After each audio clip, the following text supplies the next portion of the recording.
Hey, you've seen me. I'm working on some doors and they're white. And each time, when I get done with working with one door, I'm going to wash my hands. Because you'd be surprised. Using screws, using finish nails, using your drill and drill bits and stuff, you'd be surprised how dirty your fingers will get working on these white doors. And I don't want to put any more grubby marks than I have to on there. Now granted, these are going to be painted, but your doors might not be painted. So keep your hands as clean as you can on each door before you start working on the next door, okay? Just a little tip from Joe. Now before I start working on the next door, am I done with this door up till now? No. Not until I clean up and sweep up. I want to get all this stuff because I don't want it tracked out all over the place. I'm done with this door, so there's no sense in leaving a big mess from the drilling, from the cutting out the door stop, from drilling the holes to fix the sagging door. Okay? So I'm not going to, I'm just going to do the best I can for right now. That way I don't track it all over into the next room, into the next room, into the next room. So that's just what I like to do. Get in the habit of cleaning up after yourself. You know? You don't want someone to say, oh yeah, I can see, yeah, Joe's been here, because look at all this mess that he left everywhere. He never cleans up. I mean, that's part of your project. Remember that.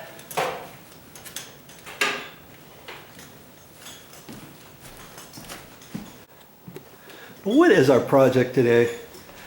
I just fixed this door. This is not part of the project. This door used to be sagging. It's not sagging anymore, is it? And it used to be pushed in real far at the top. And it used to stick way out at the bottom, way far out. And I ended up having to adjust the door stop and do some other stuff and fix the hinge up there. And that's not part of the project, but I've got that on my YouTube channel. Go to my playlist on the main channel page, find the main channel page, go down to playlist, and then scroll down to doors. I got so many different videos on doors, it's unbelievable. But you'll find how to fix a sagging door, how to adjust an existing door jamb or something like that. And I'm going to start working on this door. I'm not really going to show you the whole thing. I'm just going to show you a preview of it and what I'm doing. I'm getting ready to paint all these doors and door frames, the walls, the ceilings, the whole thing inside this condo. Obviously, I couldn't do anything on this before painting until I fix that, right?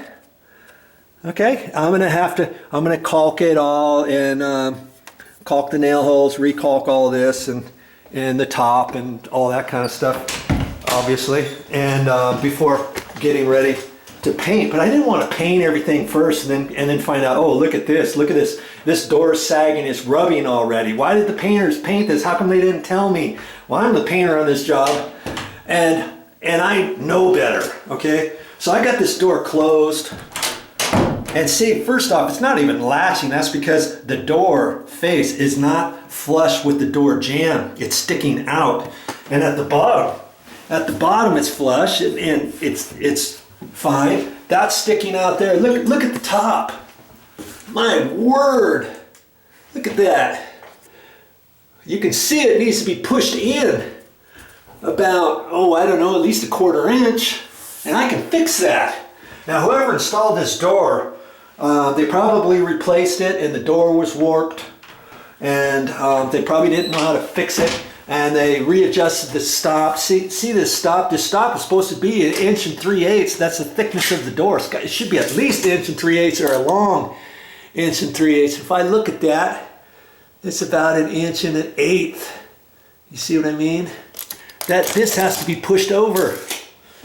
And I don't know why they were to do something like that if the door's warped. There's certain things I'm going to look at with the door being warped and that I'm going to make look better, okay? So I'm also going to look at this door and see if it's sagging. It's not sagging, is it? See the gap between the door and the door jamb, let's say. I got about 3/16. This looks fine over here. I look down here in the bottom. I got too much of a gap, so I know later on I can mess with this by adjusting the hinges, because I'm going to install some new hinges. I can adjust the hinges by putting screws in there on the back side, use them as shims. I used to use cardboard or little pieces of wood or metal and put in there, and I thought, hey, why not just use some screws? That's what I've been doing lately, and it works out perfect. So I can get this gap closer. I don't have to mess with it now, do I? Before I paint, but I do have to mess with that, because there's no way, when I get done painting, I don't want this to be sticking out like that. There's no way, no how that I'm going to allow that on my project. You shouldn't either.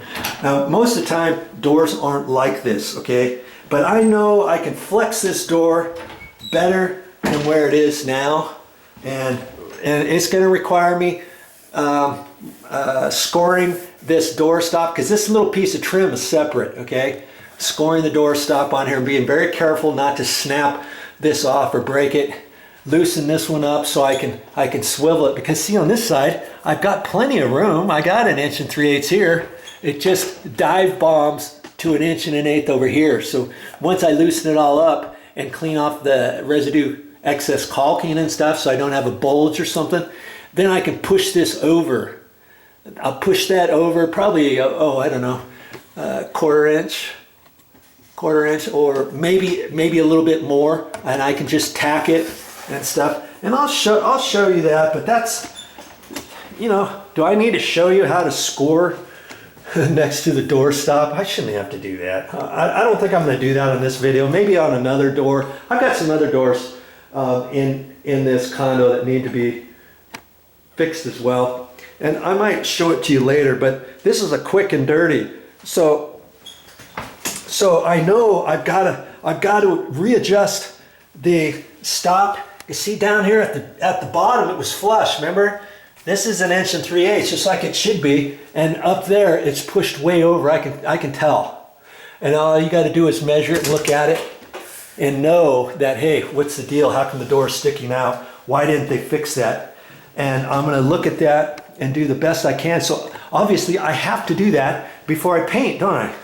And I can do that. It's not going to take me that long to get it fixed and get it recalked and get it ready to be painted. Stick around and I'll show you the middle of this project and the end of this project, so you get the idea that, hey, Joe's just an average guy. He's not anything special. If he can do it, I can too. And that's what this video, that's what my channel is all about, by the way. Most of all this stuff I do, you know, I tell people, I say, I'm not going to post and show any video I think you can't do. Okay? So what does that tell you? That tells you anything I do on my channel, I happen to think you can do too. Remember that.